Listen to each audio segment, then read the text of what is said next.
Discourse, etc. English Thought and Culture. So again, if you like to go to my website or you would like to email me, here you have the addresses. In the last lecture, I talked about the definitions, some main definitions, like the meaning of English, the meaning of thought, and the meaning of culture. Do you remember that? English, for example. What do we mean by English? And I referred to this definition. English is a West Germanic language that was first spoken in England and is now the most widely used language in the world. So we talked about English, or the English language. It has several forms. We have British English, we have American English, we have Australian English, Irish English, we have Indian English, Canadian English. There are different forms of English. So when we speak about English, we talk about a variety of forms related to English.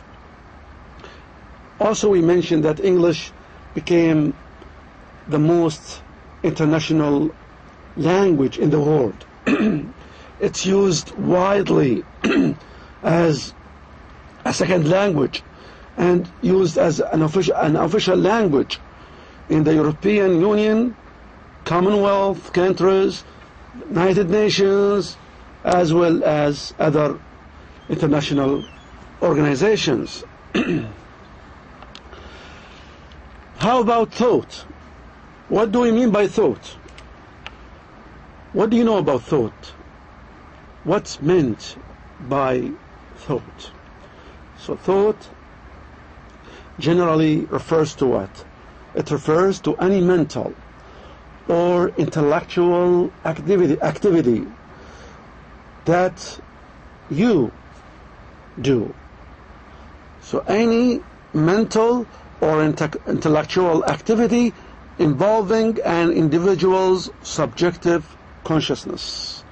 It can refer either to the act of thinking or the resulting ideas of thinking, of arrangements or ideas. So this is a general meaning of thought. So you can create a certain thought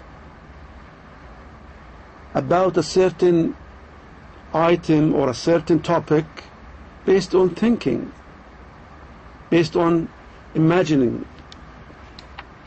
Okay, let's go to another important term. Culture. What is culture? What do we mean by culture? So culture is what? Culture is that complex whole. It is a whole. It's a big thing. Complex. It's very complex, complicated, which includes knowledge. It includes what? When we talk about culture, part of it, or it includes the following. It includes knowledge, it includes beliefs. For example, we say the Islamic culture, or when you talk about our culture, we say this is part of our culture. And then you can talk about Islam, or fasting, siyam, for example. This is part of our beliefs. Beliefs, it includes beliefs, art, الفن أو الفنون بشكل عام, law, القانون والأحكام, morals, الأخلاق, customs or custom in general, التقاليد والعادات, and any other capabilities or habits acquired by man or by people in general, or by a person as a member of a society or a certain society, or society in general. In addition to that definition, let me share with you this definition. Culture equals the beliefs, social forms, features, and traits of a racial, religious, or social group. So any certain or specific social group. For example, we can say they have their own culture. The Afro-American culture, the European culture, the African culture, the Arabic culture. So it belongs to a certain racial or religious or social group of people. Now let me focus on this main aspect in our course: foundations and factors influencing the ETC. ETC, I mean the English thought and culture, just to remind you. The first one is invasions. Invasions. We can talk about, for example, the first Germanic invasions, when they invaded England. And I will share with you more information about that. But we talk about invasions. British invasion, American invasion, Russian invasion.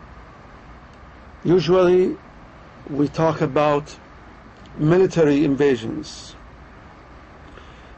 Sometimes they are triggered by what? Triggered by politics or economy. All in all, we can say triggered by interests. المصالح السياسية، مصالح اقتصادية، مصالح أحيانا الثقافية، نشر ثقافة معينة ولو بالقوة, spreading a certain culture even by force. This is called invasion. It can be military invasion, it can be intellectual invasion, as they say, الغزو الثقافي أو غزو الفكري. So this is a very important and critical factor affecting the English thought and culture. And not only affecting the English thought and culture, it can affect other cultures and other thoughts, like Arabic, like Islamic, Chinese, Japanese, Russian, you name it. So invasions in general. Now if you go back to history, to the origin and history of English, we are told that there was an Anglo-Saxon invasion. Germanic tribes invaded England. Let me go now to the internet to share with you this picture. For example, now this map shows us the invasion that took place from Germany to England. So they invaded England and ruled it, dominated this country. So this is part of what we are talking about, invasion. Okay. We have another important factor, that is Roman and Greek teachings and philosophies. So when we read history, when we read more about the European culture or civilization, we will come to know that this culture was heavily influenced by the Roman and Greek philosophies. Great philosophers like Aristotle, others, Plato, they put their imprint on this European culture. And many of the values or teachings that we have nowadays are historically traced to the Roman or Greek philosophies. And this is a big topic. There are values, there are certain values, certain teachings concerning democracy, concerning freedom, concerning virtue, concerning even images. You find the widely spread use of images in the West. This can be traced to the use of images in the Roman and Greek civilizations. You find many statues, تماثيل وصور للبشر. عندما تذهب إلى كنيسة أو تذهب إلى روما, you find when you go to a church or you go to Rome, you find many statues like idols. This is part of their philosophy, part of their teachings. So to a great extent, the English thought and culture were affected by what? By the Roman and Greek teachings and philosophies. Inshallah, I will share with you more information in other lectures in the future, God willing. Religions. This is another important and significant aspect. Religions shape our culture. تشكل الأديان تشكل أحيانا أيضا الثقافة، جزء من الثقافة وعامل مؤثر في الثقافة. Religion, Islam for example, Islam shapes and disciplines or governs our culture. Christianity, Judaism. So the spreading of Christianity and Judaism in Europe, let's go back to the map. So the spread of Judaism, mostly in general, these countries, if we talk about England, Scotland, Ireland, Holland, Germany, Australia, you name it, Spain, Italy, France, Greece, Romania, Poland, they are generally speaking Christian societies. إذا بشكل عام هذه الدول تنتشر فيها النصرانية، مجتمعات نصرانية. Affected by what? By the invasion, religious invasion of the Romans. And Christianity, according to some references, Christianity reached Europe in the 6th century AD. In the 6th century AD, Christianity spread in Europe. So they are affected by religion. So we have Catholic, we have Protestants, we have Rome, the Vatican in Italy. Alhamdulillah, Allah subhanahu wa ta'ala enabled me to travel to most of these countries, and I found myself how churches are spread. Generally speaking, they are called Christian societies. Nevertheless, you might find other religions, other dogmas like atheism. To tell you the truth, from my travelings, from my experience, when you go to many of these countries, they are supposed to be Christian. They are supposed to be Christian countries. But in truth, in reality, most of the people there turn to be agnostic. What do we mean by agnostic? Agnostic means, do you know it? It means, I don't know.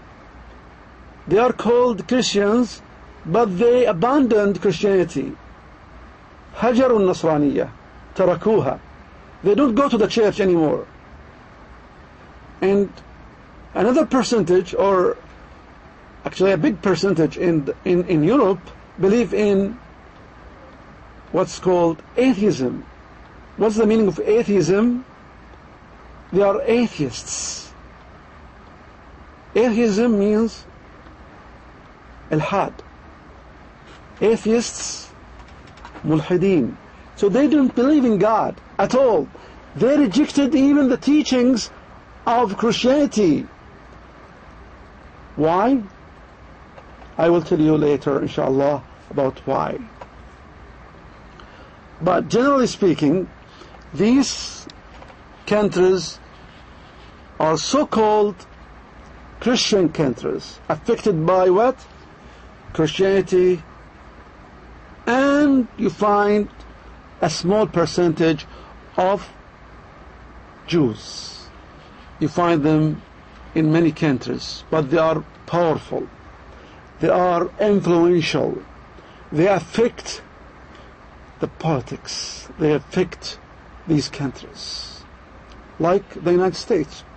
You find minority of Jews, they do not exceed, the number of Jews in the United States does not exceed 7 million. So it's a small minority compared to about 300 million in the United States. 300 million people. But they are so influential. They have control over politics, over economics, education, media, you name it, industry. Now let me go back to the main presentation. So now we are talking about religions, how religions affect the thought and culture of those people. Theories, movements, and revolutions. What do I mean by theories, movements, and revolutions? Theories, I refer, for example, to Darwin's theory. Did you hear about it? Darwin's theory had a great impact and still has a great power and impact on the West in general. Darwin's theory states, do you know that? Do you know what does it state? That nature, it is only nature who made the whole thing, by chance. So, according to Darwin's theory, it's a mere chance that all humans were made or were created. He does not even use created, just made or came to existence. Darwin's theory affected the English thought and culture to a great and tremendous level. They started disbelieving God because now it's a nature. So this theory triggered atheism. It pulled people or encouraged people to disbelieve in God. This is one significant and turning point theory in history, the theory of revolution, الارتقاء, النشوء والارتقاء, that humans came from an ape. البشر أتوا أساسا كما يقول داروين من قرد وتطوروا through different stages till they have reached this level. So this is another important theory which affected and still affecting English thought and culture. As a result of this theory, we had atheists, naturalists, those who believe in nature, and those who deny the idea of creation or the idea of that we find, the teachings that we find in the Bible, that Adam is the origin of humans. They don't accept it. They reject it.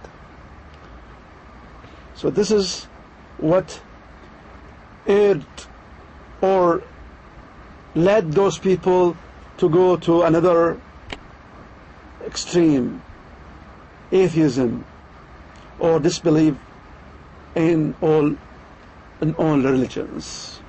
Movements. How about movements?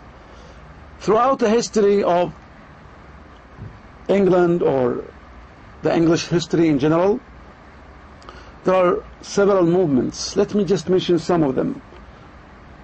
Like the Enlightenment age, what they call the resonance, عصر النهضة, Enlightenment, عصر التنوير. They brought also their own values, their own teachings to the culture and to the thought of those civilizations or those societies. So, resonance in general, this period is called resonance, عصر النهضة, and then the age of enlightenment became more freedom, more liberation, and then we had more what's called liberation, liberal thinking. Let me go to revolutions, and let me give you one example. For example, the French Revolution, the Russian Revolution. For example, the French Revolution added to that culture and thought of the West in general. They brought new dogmas, new teachings, and new values. I'm not going to discuss those theories, movements, and revolutions in details because this is beyond excuse me, this is beyond the scope of this course. But I'm just giving you some tips, some ways that inshallah will encourage you to read more and more, to have more knowledge. Media and technology. This is another main factor in affecting thought and culture. I don't need to explain anymore. When I talk about media, you know the impact, the power, the influence of media on people in general, not in the West, but even on us. Then we talk about technology.